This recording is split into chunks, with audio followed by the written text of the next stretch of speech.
Can you comment on your spat with Noam Chomsky? Your initial critique of him in The End of Faith? Do you stand by it? I'm a big fan, but I just don't get this. Well, I'm not aware of having a spat with him.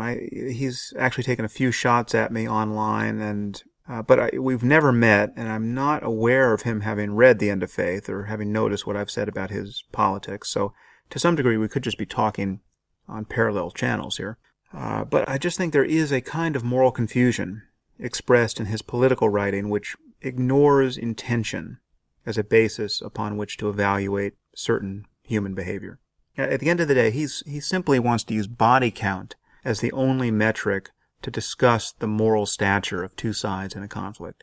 So if we kill a dozen children unintentionally, well, that's every bit as bad as doing it intentionally. Okay, that, I think, is a bad way to look at human conflict. I think the people who are intending to kill children are different than the people who are intending to kill the people who are killing children and are accidentally killing children in the process. It's a huge difference. You have to ask yourself, what kind of world does any group or society want to create? How do they want the world to be? And what would they do if they had all the power? And when you ask that question, you get very different answers for specific groups, no matter how much misery and death is happening on both sides of a conflict. And when you look at World War II, it was just a horrific wastage of human life. But the difference between the Allies and the Nazis was absolutely categorical. What sort of world did the Third Reich want to create? Okay? And what did we want to create on our side? We did horrible things. The firebombing of Dresden, the atomic bombings of Hiroshima and Nagasaki. Absolutely grotesque acts of violence, where hundreds of thousands of people, millions of people over the course of the war, died. But what sort of world were we trying to build? What were our intentions with respect to the Germans and the Japanese, really? Well, you saw our intentions, because after the war, we did not murder everyone. We helped rebuild their societies.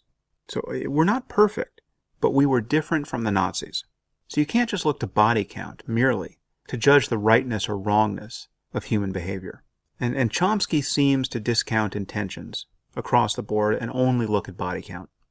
And if you do that in any given instance, you come away with a perverse description of what's happening in the world.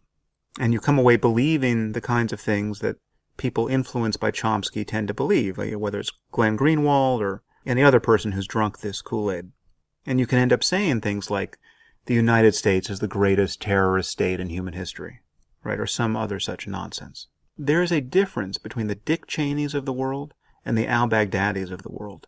And it is crucial that people on the left understand that. And as far as I can tell, Chomsky has been a source of pure moral confusion on this point.